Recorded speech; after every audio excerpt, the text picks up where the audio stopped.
Les refrains de mon cœur. Frédéric Zetoun. Bienvenue à toutes, bienvenue à tous. Je suis très heureux de vous retrouver sur RCJ pour un nouveau rendez-vous des refrains de mon cœur. Mon invitée aujourd'hui est une immense actrice que j'avais depuis bien longtemps envie de rencontrer. Je dois avouer qu'Au Bombeur, adapté du roman de Jean Dutour, est l'un de mes téléfilms de chevet et son personnage de l'épicière Julie Poissonnard m'inquiète autant qu'elle me fait rire. Et j'ajoute que parmi une filmographie riche de plus de 100 longs métrages, son personnage d'Andrea dans La Grande Bouffe de Marco Ferreri est entré aujourd'hui au Panthéon du 7e art. Vous l'aurez certainement deviné, c'est Madame Andrea Ferrol qui nous fait aujourd'hui le plaisir et l'honneur de sa visite. Bonjour Andrea, comment allez-vous ? Bonjour, je vais très bien. Alors, c'est vrai ce que je vous disais, Au Bombeur est votre personnage. Oui, Madame Poissonnard. Madame Poissonnard, mais je crois que rarement quelqu'un au cinéma, enfin dans un téléfilm, m'a fait autant rire. Le couple que vous formiez... mais il est terrifiant, ce couple. Il est à la fois terrifiant et à la fois tellement drôle, tellement lâche, tellement veule. Oui, terrible. Mais moi, je me souviens, pendant le tournage, quand j'ai dû porter un moment à la boîte aux lettres, cette lettre de dénonciation, et je vais vous dire, je disais à Molinaro, je peux pas, c'était très difficile. De jouer ça. Oui. On porte une lettre de dénonciation. Et pour moi, c'est pourquoi ? Parce que moi, j'ai mon père qui a fait la guerre, qui a rejoint De Gaulle, la 2e DB, la campagne d'Afrique, la libération de Paris, Strasbourg et le Nid d'Aigle. Donc, évidemment, je n'ai entendu parler énormément de la guerre de 40. Et surtout du côté des résistants, des vrais. Oui, des soldats, des résistants. Donc tout d'un coup... pas comme cette épicière qui devient résistante. Bon, l'épicière. Une fois, ils vont voir le maréchal, parce que c'est bien. Après, ils cachent un Allemand. Et puis après, De Gaulle, c'est formidable. Et il dénonce. Oui, parce que c'est important. Enfin, donc voilà. Et puis, il dénonce les voisins et les voisines aussi. Enfin, voilà, c'est des personnages. Est-ce que c'était comme ça pendant la guerre ? J'étais pas née. Mais si c'était ça, c'est terrifiant. Alors... Andrea, votre actualité, elle est théâtrale, puisque vous reprenez à Paris, au Théâtre des Enfants du Paradis, une pièce que vous avez déjà jouée en Avignon, en 2022. Et en tournée. La Priapée des écrefisses de Christian Siméon, mise en scène par Vincent Messager. C'est en quelques mots, pour faire le pitch, un mot à la mode, de ce spectacle, l'histoire de cette étrange femme qui était Marguerite Stanheil, surnommée la Pompadour de la Troisième République, dans les bras de laquelle le président du Conseil, Félix Faure, alors qu'il faisait honneur à Priape, qui pour nos auditeurs, un dieu grec qui de par son sexe bien développé incarnait la virilité masculine. Absolument. D'ailleurs, je crois que le priapisme, cette érection douloureuse vient de là, lui. Oui, bien sûr. Et donc le président du Conseil, Félix Faure, était mort dans ses bras.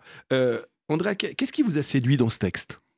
Alors, d'abord, le texte est très bien écrit. C'est un texte très, très foisonnant, très riche. Et c'est surtout cette femme. Cette femme est une femme absolument incroyable. Marguerite Japy, née d'une petite bourgeoisie industrielle de l'Est de la France. Les Japy, parents avec les Peugeot. Ah oui, je ne sais pas ce que faisait son père, mais c'est petite bourgeoisie industrielle. Et Stanheil, c'est son nom. Ah non, c'est le marié. On la marie avec un monsieur qui s'appelle Stenel, Adolphe Stenel, qui est beaucoup plus vieux qu'elle à l'époque. Un prénom charmant, Adolphe, pour l'époque. Oui. Non, Alphonse Stenel. C'est Alphonse. Et donc, elle découvre... Ils font une fille quand même, et elle découvre que ce monsieur préfère les hommes aux femmes. Donc, elle se dit, il faut faire bouillir la marmite, parce que sa peinture n'est pas un très bon peintre, ne se vend pas. Donc, elle décide de s'y mettre. Et alors là, évidemment, c'est une grande coquine qui naît, et elle loue une maison, et les week-ends sont des week-ends gastronomiques et sexuels. Et là, cette femme, moi j'ai vu des photos, elle a fait la une de tous les journaux, avec son procès et tout. Moi, je la trouve pas très jolie, mais peut-être que la mode des physiques a beaucoup changé entre fin 19e, début 20e et aujourd'hui. Entre la Troisième République et aujourd'hui. Voilà. Et donc, elle a les amants les plus incroyables du monde. Donc, Émile Zola, c'est pour lequel je lisais cette lettre, j'accuse, parce j'en parle très rapidement dans la pièce, que Félix Faure n'a pas n'a pas voulu le procès en révision du capitaine Dreyfus. Oui, voilà. Tout à fait. Et donc, moi, je me suis battue avec lui. Enfin, je lui ai dit que moi, j'étais devenue Dreyfusarde, qu'il fallait absolument faire quelque chose. Votre personnage dans la pièce, personnage, Marguerite. Oui. Et en fait, je dis que ça a fini au lit, que c'était très drôle, et finalement, on a fini au lit. Et donc, cette femme, à part Félix Faure, elle a le grand-duc de Russie, elle a le roi du Cambodge, elle a tous les ministres de l'époque. Elle avait du succès. Énorme, elle a Zola, elle a Toulouse-Lautrec, elle a Aristide Briand et plein d'autres. Énormément de talent. Elle a un talent incroyable. Et donc, après, bon, il meurt dans ses bras, dans le salon d'argent de l'Élysée. Et puis après, bien, il y a un procès. Son mari, sa mère sont assassinés chez elle. Donc on la soupçonne un petit peu. On la soupçonne énormément. En fait, ce n'est pas elle. Elle est acquittée et on lui demande de se taire. Elle sait qui c'est. Et pour se taire, l'État français la paye. Un véritable destin romanesque. On la paye pour se taire. Pour se taire. Et elle se tait.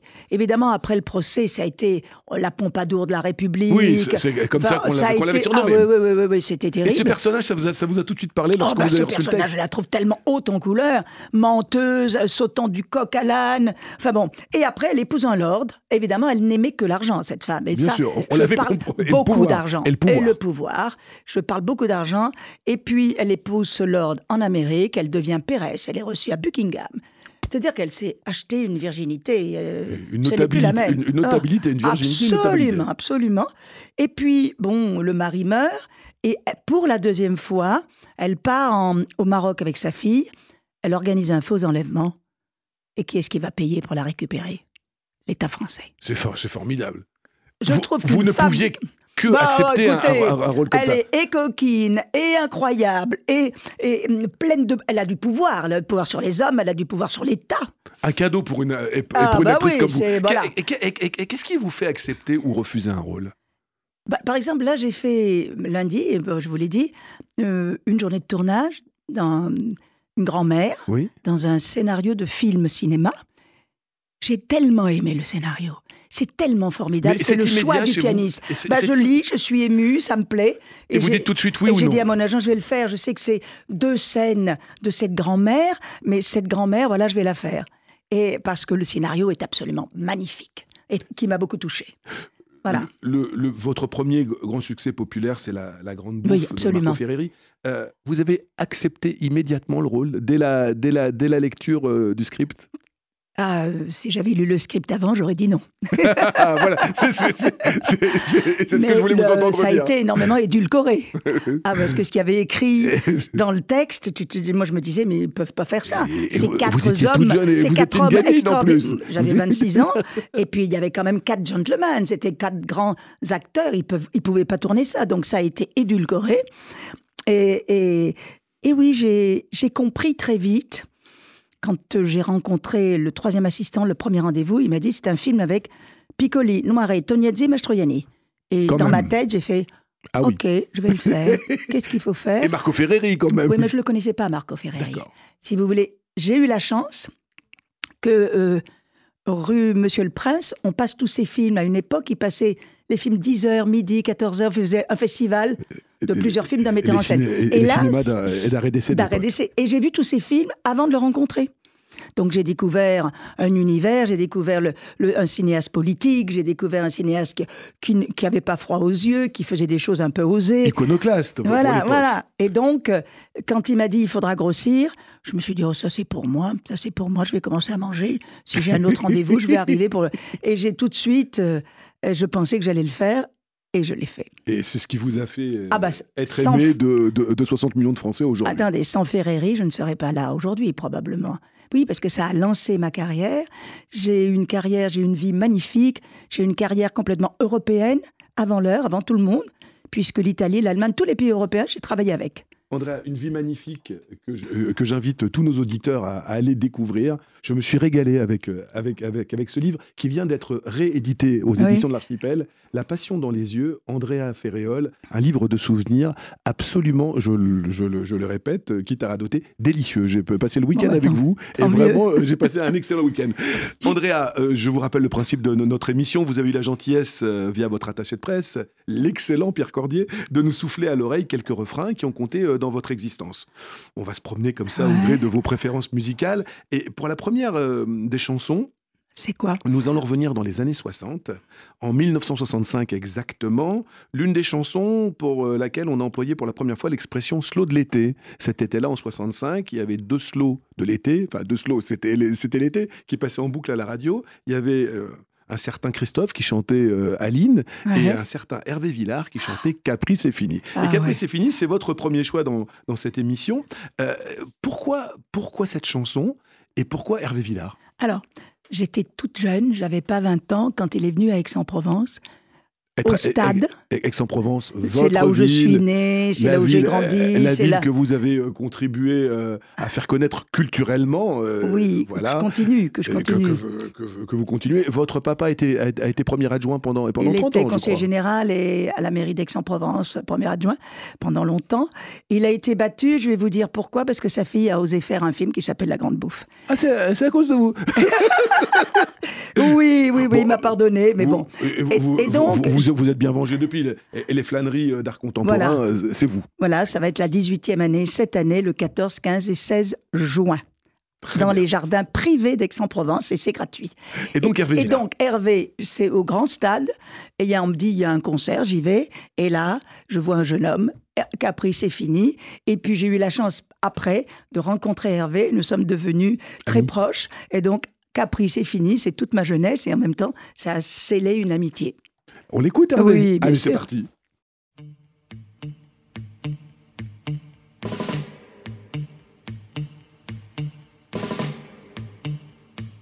Nous n'irons plus jamais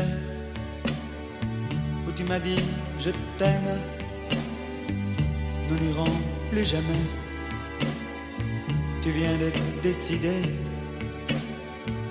Nous n'irons plus jamais. Ce soir, c'est plus la peine. Nous n'irons plus jamais comme les autres années.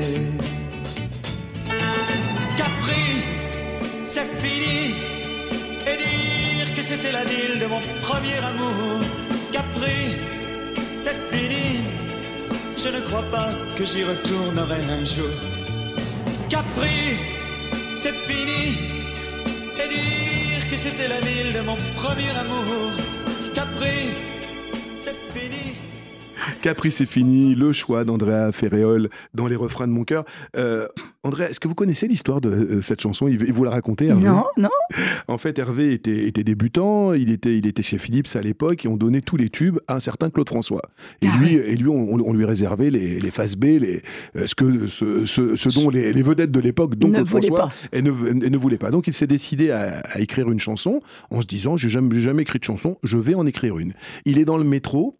Et il a dans la tête une chanson qui s'appelle « Ne me quitte pas » de Jacques Brel. Et puis il voit dans le métro des affiches publicitaires vantant les vacances à Capri. Et donc, et puis il a écouté la veille aussi une chanson de Charles Aznavour qui répétait à l'envi « C'est fini, c'est fini, c'est fini ». Donc je tiens, Capri, c'est fini. Et il écrit, et ça j'invite tous les apprentis paroliers à le faire, il écrit le texte de la chanson, comme il n'a pas de piano sous la main, sur la musique de « Ne me quitte pas ». Et faites l'essai, ça marche. Ça marche vraiment. Ne me quitte pas, tout peut s'oublier. Nous n'irons plus jamais où tu m'as dit je t'aime. Nous n'irons plus jamais comme les autres années. Ça marche impeccablement bien. Vous prenez la musique de Ne me quitte pas, vous prenez le texte de Capri c'est fini, ça colle impeccablement bien. Il rentre chez lui et il habitait dans une petite chambre de bonne à l'époque. Il se met, il a un petit clavier, un petit harmonium. Il compose la musique d'oreille. Il trouve les notes sur son clavier. Il le montre ça à Christiane Néré, qui est sa prof de chant à l'époque, qui lui dit ça c'est un tube. Il l'a fait écouter à sa maison de disques, qui lui dit, bon, allez, on va la mettre en 4e. C'était des 45 tours, 4 titres à l'époque. Un ton que les moins de 20 ans ne peuvent pas connaître. La maison dit, on va le mettre en 4e pour te faire plaisir. Ok, très bien. Et puis, ça devient le carton, la chanson qui va lancer la carrière d'Hervé Villard et lui faire le tour du monde. Absolument. Mais c'est vrai que les chansons, quand on en connaît l'histoire, on les écoute plus de la même façon. Bien sûr, je ne la connaissais pas. La chanson, c'était très, très présent chez vous, chez vos parents? La chanson, je dirais non. Moi, c'est quand même l'opéra. D'accord. Parce que l'opéra, c'est M. Dussurgé qui a créé le Festival d'art lyrique à Aix-en-Provence en 1948. Et j'ai découvert l'opéra et la musique classique quand j'avais 10-12 ans, avec mes grands-parents. Et vous savez que je voulais être chanteuse d'opéra, mais malheureusement, le ciel, s'il existe, ne m'a pas fait ce qu'il faut dans la gorge. Et la chanson, ça vous a jamais tenté? Plusieurs fois, des gens m'ont dit qu'il fallait que je chante. Et puis bon, voilà. Là, j'ai fait un film, vous savez, Cœur de Rockers. Et on a travaillé beaucoup de chansons. Et le professeur de chansons, de chant, m'a dit un jour, oui, il faut absolument que vous fassiez un disque, je vais vous dire, on va faire d'un disque parce que vous avez une voix incroyable. Je fais, ah bon? Puis vous voyez, j'ai pas donné suite. C'est dommage. Est-ce que c'est pas quelque chose que vous envisageriez de faire je ne sais pas si je suis capable. Et dans une nouvelle carrière? Une nouvelle carrière. Qui va commencer à quel âge alors? Vous savez, il n'y a pas d'âge pour démarrer. À quel moment dans votre enfance ou dans votre adolescence vous avez été l'élève du prestigieux professeur ô combien émérite Jean-Laurent Cochet? À quel moment vous avez dit à vos parents, ma vie ce sera ça? Ma vie, ce sera plus compliqué que ça. De décorer la vie de mes contemporains. Ça s'est pas passé comme ça. Ça s'est pas passé comme ça? Ça s'est passé comment? C'est-à-dire que j'étais aux Beaux-Arts d'Aix et il y a une jeune fille, très jolie d'ailleurs, qui m'a dit, il y a un cours de théâtre à Aix-en-Provence, tu veux qu'on y aille? C'était 18h, 20h. Je lui ai dit, ok, je préviens pas mes parents, nous allons au cours.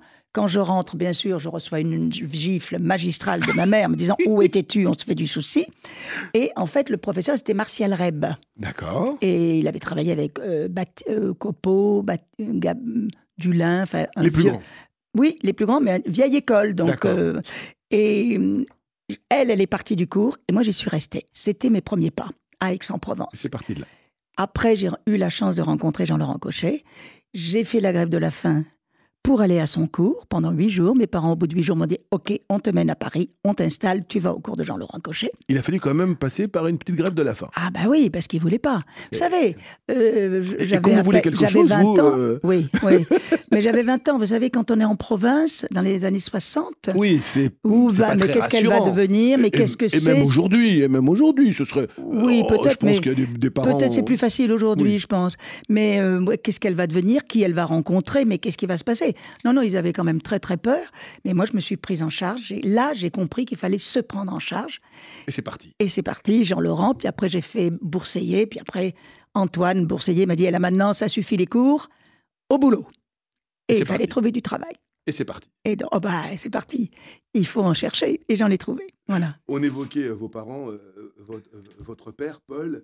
Là, une chanson que vous avez choisie, la deuxième chanson que vous avez choisie dans votre programme, c'est Refrain de votre cœur.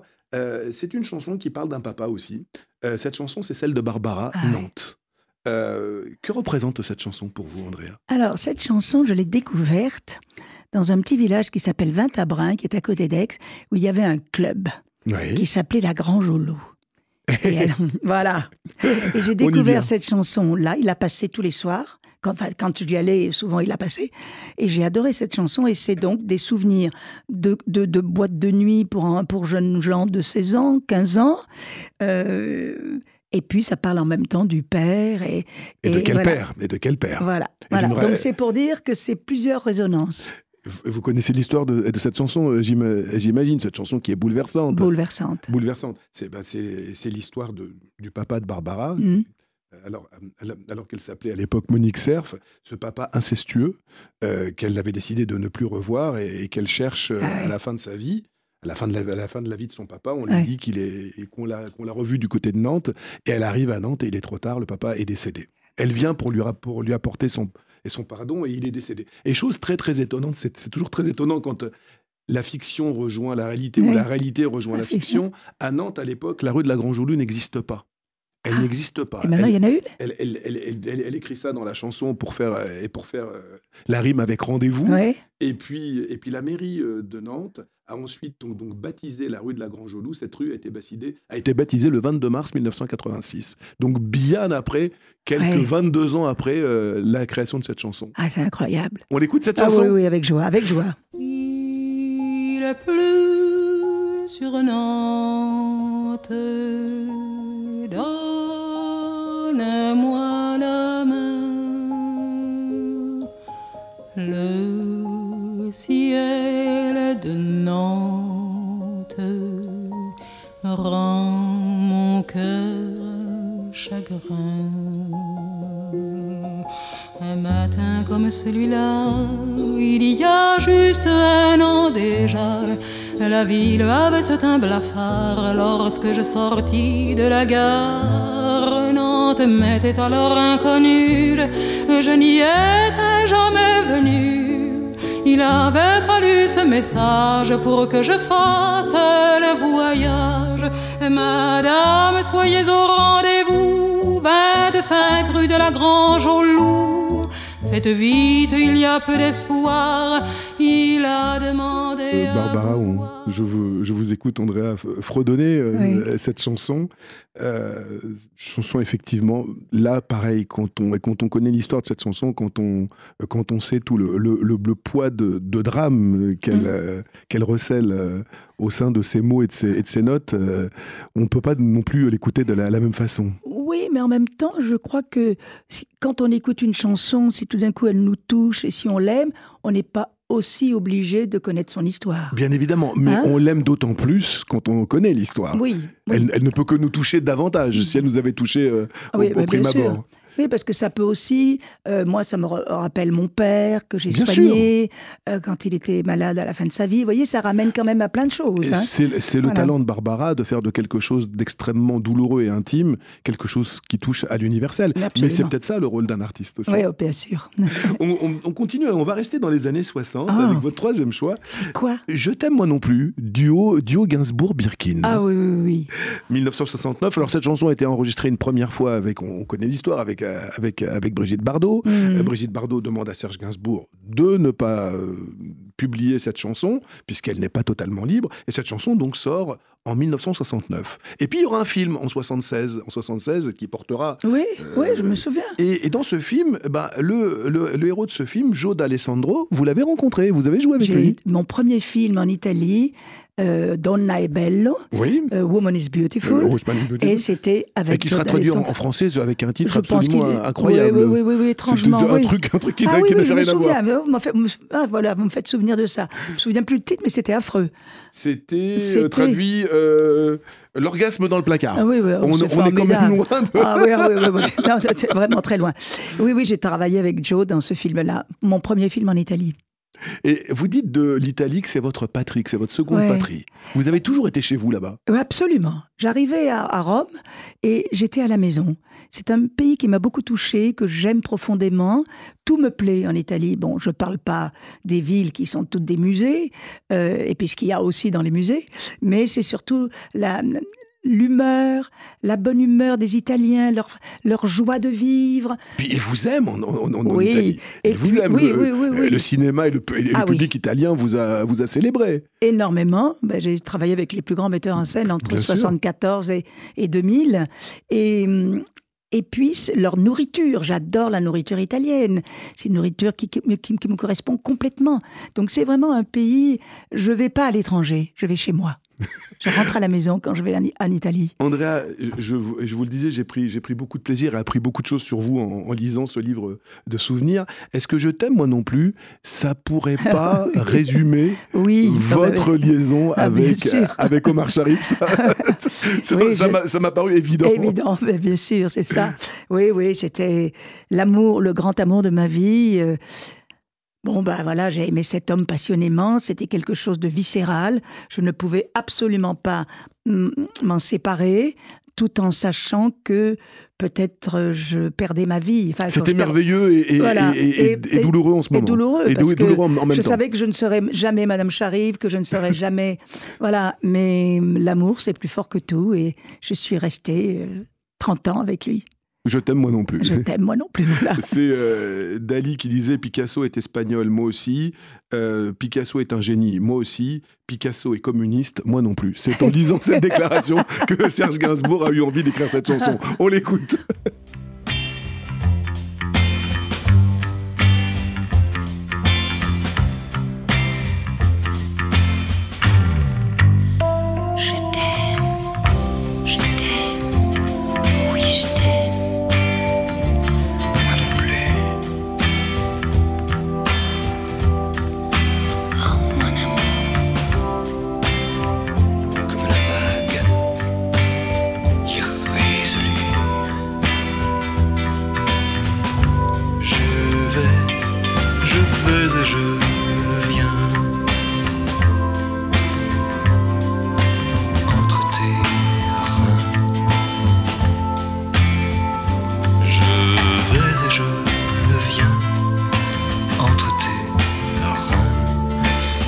Je me retiens.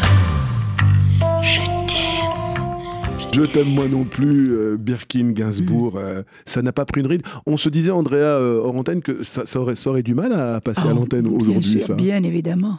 Oui, oui. Même peut-être à être présenté à la télévision ou... Voilà.